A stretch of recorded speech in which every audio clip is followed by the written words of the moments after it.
So, I just wanted like an hour, It was only going to be an hour, but then, adult shit happened. Gotta fix my car, gotta go pay a bill. And then I could do the shit I wanted to do, which is just watch my damn show. And it's like, and then you get mad because, I asked for an hour. Well, here we go now. Hour aside. We need about 10 minutes. We're talking about the Nolan trilogy right now. Yes. I just finished rewatching all three of them. I like Begins a lot more than I did previously. It was due to the rewatch. Yeah, even I still say Begins is my favorite, even though I know that most people it's The Dark Knight. But I like Begins more, mostly because it's not necessarily. Well, that one feels more of a Batman movie than Dark Knight's more of a Joker movie. Let's be honest. Dark Knight is a Joker movie, and Rising is a Bruce Wayne movie. Batman only was what, 3 seasons? Maybe less than 15 minutes. But I came through. At first, I would have been like, okay, Dark Knight rises, then Begins. Now it's like, damn, is Dark Knight even my favorite of the three anymore? I think for a while we all felt like we had to say the Dark Knight was our favorite. Is that like a fair assessment to say? I mean, as far as I know, would that have been like, was that the first $1 billion superhero movie? Yes. As far as everyone's concerned, that was the best one. It was the best one. But as I've sit here and I rewatched all three of them, I feel like Begins is my favorite.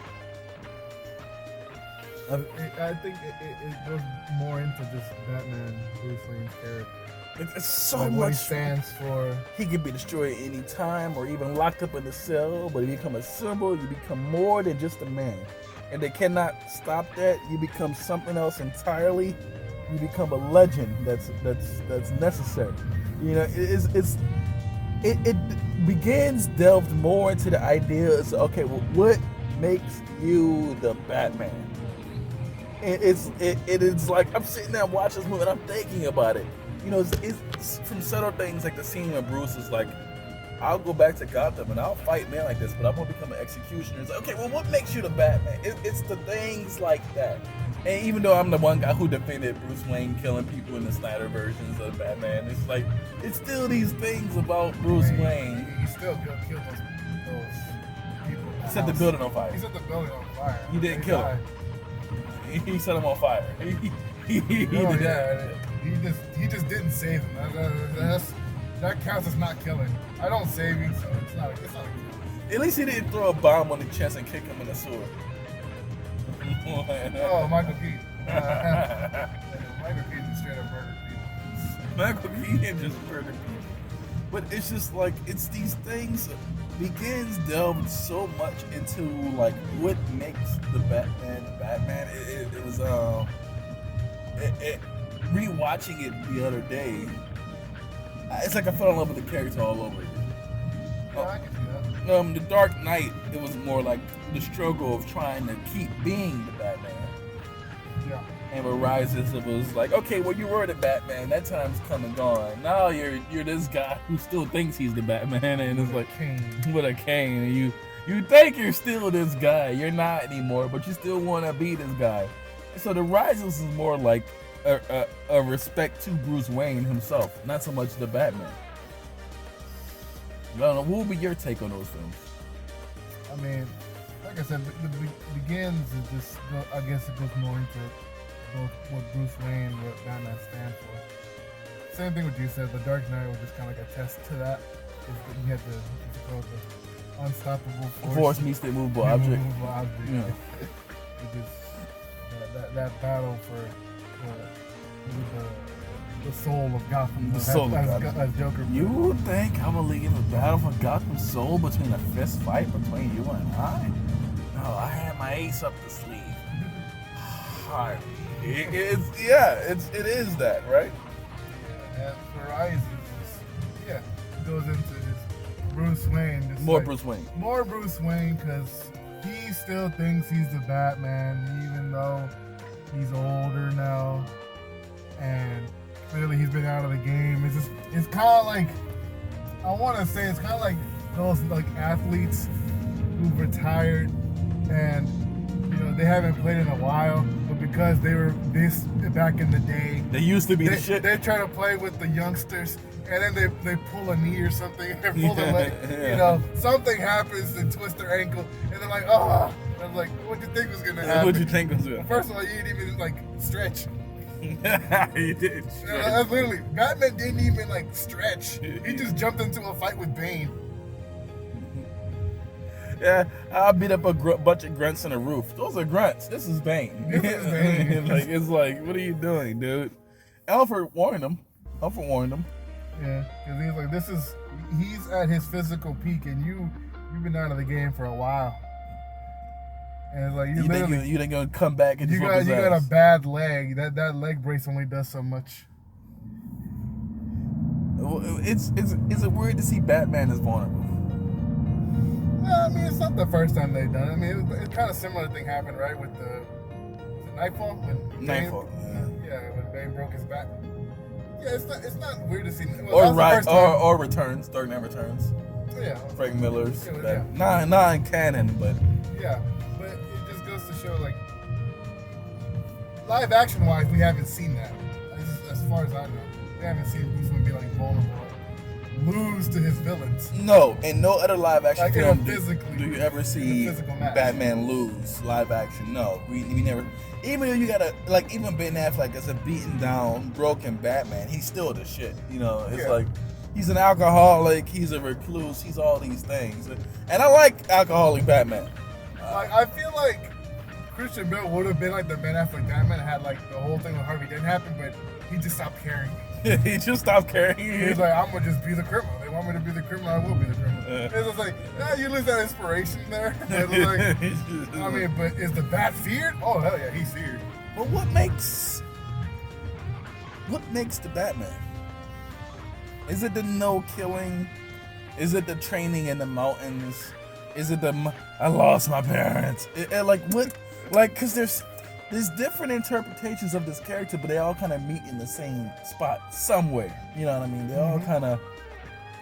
Like, what makes us connect to this character? Perhaps it's the willingness to fight a never-ending battle. Not stopping. Yeah, they're just not stopping because literally, first of all, Bruce Wayne is not immortal. Oh shit! Tell him that. Well, I mean, he probably deserves it. Even without the Lazarus pit, he's like, "Oh yeah, I'm immortal." What he told Alfred in The Dark Knight, he was like, "No, it was in Begins. Although it's going to be the first of many wounds, he said, Batman has no limits, Alfred. Batman in that billionaire playboys, there's only so much you can take." Is it that Bruce doesn't see himself as Bruce Wayne? Because we do. Yeah. We know he's Bruce Wayne. We know he's the Batman. But it's like, does Bruce Wayne believe he's Bruce Wayne? Or does he only think, I'm the Batman? Because in Bruce's mind, Bruce Wayne is a mask. Yeah. He's just that facade he puts up with the billionaire playboy. For all of Gotham to see, to hide his nighttime antics as Batman. I lost my parents. I lost my parents. I waste my money on models and booze and what they call it, like those fancy parties. Masquerades and stuff. Masquerade balls. Yeah. And Bruce himself doesn't give a damn for any of this. This is what I respect about this character, though. Bruce himself doesn't give a damn about any of this. Sometimes it's for a good cause, but even then, it's like he'll be there to show up and be like, "Hey, I'm Bruce Wayne. Thanks for showing up." And then just leave. Like, oh, bad signal. Oh, gotta go. You gotta go. Does Bruce Wayne want to be Bruce Wayne? I feel like in some interpretations, yes, he does, but other times, no. But most of the time, I feel like no, because he'd rather be Batman. He'd rather be Batman. And then Alfred is the one who has to bring him back, like, but you're Bruce Wayne, Bruce Wayne can also do a lot for Gotham that doesn't involve punching people. You're a wealthy billionaire. You could make homes for the orphans. You can build hospitals. You can do all this and this and that. You have to see the value in that first. You have to see the value in that as well. Well, not just first, but as well. Like, it's good that you want to stop criminals and stuff, but it's like also you gotta help the ones that are not criminals. Help the ones that are not. Help the ones that No one helps. What? Well, see, Build homes for the homeless. It's interesting you said it because John Blake in Rises was telling him that. You know, I knew Bruce Wayne was Batman when Batman disappeared and Bruce Wayne disappeared at the same time. You know, on top of that, plus, you know, Bruce Wayne, you're a billionaire orphan. You're a model to all of us. But, you know, we stopped getting funding from the Wayne Foundation. And Bruce was like, I never authorized that. Well, people above me did, you know. Well, that's the thing, because he himself doesn't look at everything Wayne Enterprises He doesn't spend his money. Well, it's not that he doesn't spend his money. He does. He just doesn't spend it on what he should. He spends it on the toys. The toys. You know what I miss about you the most? The toys. Where does it get those wonderful toys? Batman and his toys. We love Batman. Why do we love Batman? Part of it is the toys. The toys. You got your Batmobile, your Batcycle, your Batwing, the Batwing, Batarang, Batclaw, the shark repellent. Let's not forget that. The shark repellent. But I think we love him the most because out of any hero, because even Spider-Man has superpowers.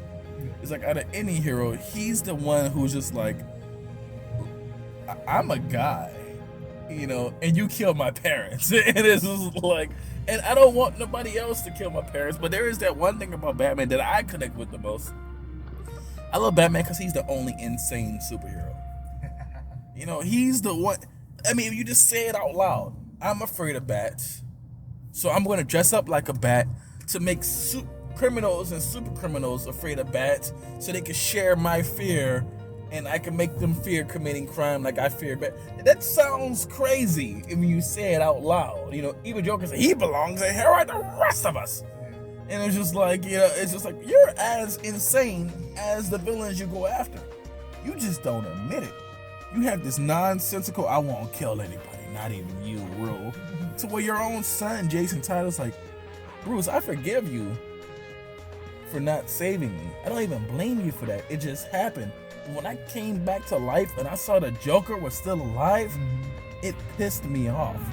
Why did you not? I can't kill him. You can't. He killed me, motherfucker. It's just like, okay, let me ask you personally, as EkansDilos. You had a son, an insane clown killed your son. What are you doing to that clown? Yeah, I'm doing everything I can to put him down. You're putting him down. And it's just like, I can't. I'm the Batman. I can't. It makes me no better than them. What the fuck is wrong with you, dude? It's just like, so I don't, it's so much about this character. This turned into more of a discussion about the Batman more than anything else, Yeah, right? but it's still, you know, it's Batman. Even if we start talking about Nolan, but now we're going more in general, just what Batman represents and what he is, what his philosophy is, or whatever, you know. There's so much to this character. That's why he's been beloved for over 80 years now.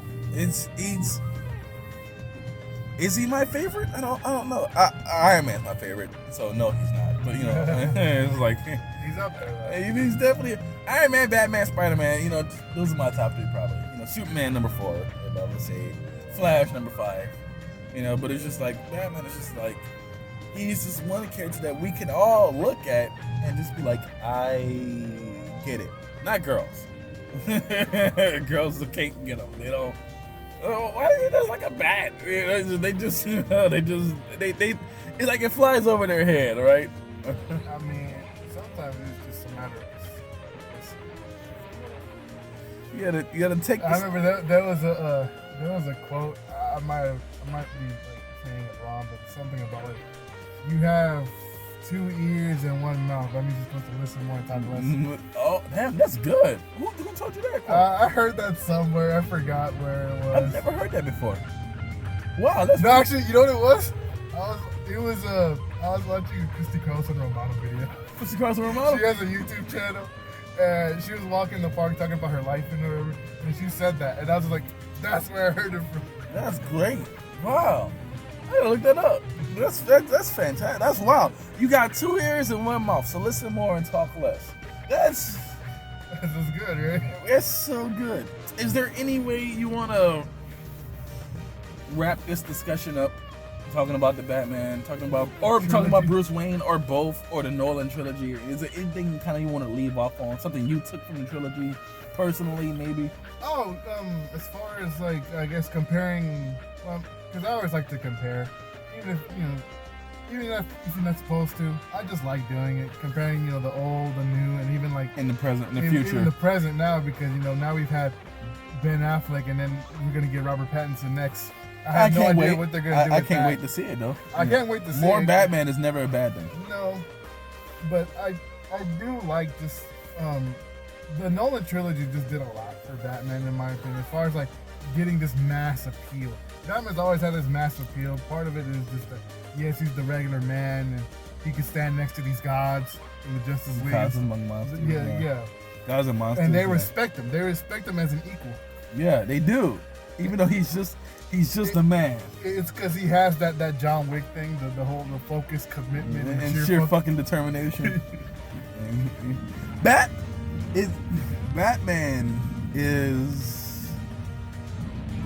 I always consider Batman to be like, me personally, like the Sasuke of comic books, because he lost his family, and he's just like, it's that sheer fucking will to be like, this is what I think I need to do, and nothing's gonna stop me, no matter how much you try to talk me out of it. I guess you see the comparison I'm getting with. Yeah. It's like the whole. That's why we have Marvel vs. Capcom. That's why I want DC versus Shonen Jump. So I get my Batman and Sasuke tag team. It's just like, it kind of, those two characters. I guess you see what I'm going for.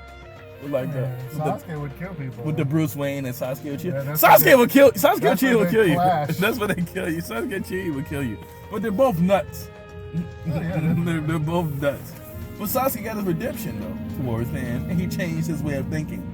But Bruce Wayne never changed his way of thinking. Well, I feel like he definitely changed his approach to things, especially after he gained a few Robins.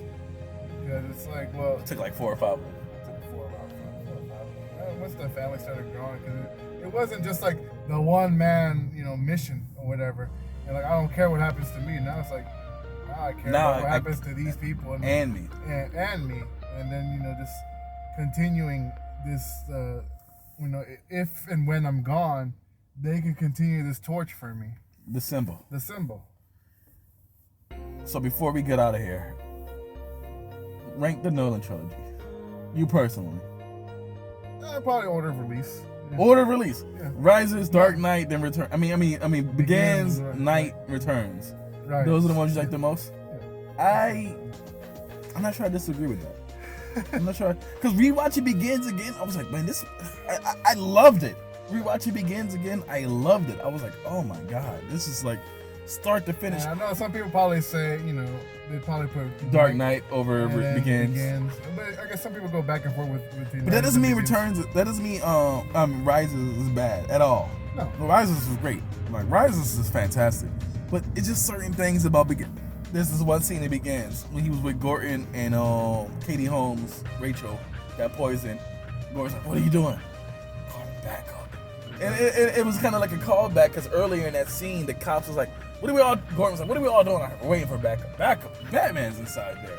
And Gordon's like, I'm going in there myself. And he asked Batman, what are we doing? Batman's like, waiting for backup. And then all the bats came in. And it's just writing like that. It's just like, I don't know. Do I look like a cop? It's just like, maybe Begins is my favorite of the trilogy. Just rewatching it again recently. If you would have asked me 2-3 years ago, I would have told you, The Dark Knight is the best. Then Rises, then Begins. Rewatching it again, I really feel like Begins is just. And it's probably a hot take, but I like the Begins too. He looked bigger. Even though he couldn't turn his neck. But I mean, Michael Keaton couldn't beat it. That didn't stop him from looking cool. He turns his whole body to turn. You couldn't see what I just did, but I'm turning my whole chest to like look to the side. That's what Michael Keaton would do. That's a stiff movement, but that also kind of adds to the mystique. Kind of adds to the mystique, because Michael Keaton looked great in that. Michael Keaton looked fantastic. Maybe I guess one more thing before we got here. Favorite Batman? Anything live action, animated? Don't say Kevin Conroy. That's not fair. Don't say Kevin Conroy. Can't say Kevin Conroy. You know what? Who did Batman in Under the Red Hood? Bruce Green. Underrated Batman. Underrated. Well, Batman. I will say he returns for the Young Justice. That's still him. That's him. That's still him. Yeah. Great Batman. I think he's underrated as all the Batmen. Because we got Troy Baker, we got Kevin Garber, we got Michael Keaton, and we got but like Roger Craig Smith. But I think he's underrated. Is that one speech he gave Jason? No, God Almighty, no. All I ever want to do is kill him. There isn't a single day that goes by where I don't want to subject him to the. Oh, you do think about, but it's that emotion he gave. Because for that one moment, he was Batman. But I feel like you can hear the pain in his voice. You can hear it. You can just hear it. And it's just like... And, Bruce Greenwood, underrated Batman. Can we give him some respect? Oh, definitely. I like it. Can we give him some respect right now? I feel like he should get more Batman roles. He should. Just like who was this? Like what's his name? Who does Kisame and Aquaman and his name Kirk. It escapes me, but like Kirk Thornton, I think it is. Kirk Thornton. Like if you know who I'm talking about, the guy who does the English voice of Kisame in Naruto, the range, man. Kirk Thornton. Underrated, needs more respect. I don't know. Not trying to get off topic, but he's underrated. Needs more respect. Is there anything you want to leave off on? Make the Batfleck movie. Batfleck movie? Deathstroke? With Deathstroke, yes. Anything you were anticipating for Robert Pattinson versus the Riddler? All you gotta do is be better than Jim Carrey. Not that Jim Carrey was bad, it's just that, I want a more menacing Riddler. That's too much to ask. More menacing Riddler. I mean, I kind of got that in Gotham, but you didn't want that. More menacing Riddler. A more menacing Riddler. I might watch Gotham one day, but who knows? Which would you sit through first? Gotham or Venom? Tom Hardy Venom? Venom. That's just 2 hours instead of watching a 5-season show. show. Venom before Gotham. I'll sit through Venom before Gotham. And I might watch Venom to become slightly curious because Carnage is coming in and just like, I still hate that there's no Spider-Man, but I might sit through it. But I don't know. Is there anything, any last words, final thoughts? Or has everything been said that needs to be said? I mean, I wouldn't mind seeing Christian Bale come back at some point. They're doing the whole multiverse thing. Old Batman? I mean, yeah, they could. Sure, why not? Beyond Batman? Like Beyond Bruce Wayne, I should say. If they're not doing it with Michael Keaton, do it with Christian Bale. Beyond. Okay, who would be McGinnis? That I have no idea. I mean, they could do. Michael Jordan. Joseph Gordon-Levitt. Michael B. Jordan or Joseph Gordon-Levitt, bring him back. Bring him back. He would do it. He could be McGinnis. Michael B. Hey, Joseph Gordon-Levitt McGinnis is actually not bad. Actually, give him the whole black suit, red bat. Totally not Batwoman. Batwoman stole that from McGinnis. Did she? Yeah, completely stole that from McGinnis. McGinnis did it first. Did he? I have no idea. Well, I mean, as far as the Batwoman of modern times, you could probably say yes. Because, I mean, Batwoman came out, I believe, during the Silver Age. But she wasn't like the modern Batwoman. The one we see now. The one we see now. Like bad blood and stuff. With the red hair and stuff. Yeah. McGinnis did it first. I guess we're going to leave it off of here. This is a nice talk. The character of Batman is important. He'll stand the test of time. Over 80 years, they'll still keep talking about Batman. 80 years later. I guess that's the last thing we're off of. 20 years from now, you got a 15-year-old. You gonna watch Under the Red Hood with him, or the Dark Knight Trilogy, or anything like that? All of the above. All of the above. All of the above. Batman's going nowhere. Batman is going nowhere. Well, sorry. Yeah, somebody just walked in front of the camera. That's gonna kind of ruin the video. But yeah, it happens. I gotta pay her for this. Did you show her face? I think it did. Just blur it out. Blur it out. All right, I'm not doing all that. All right, guys. It's Sophus. It's Ekans. Hell Hydra. Thanks for coming through.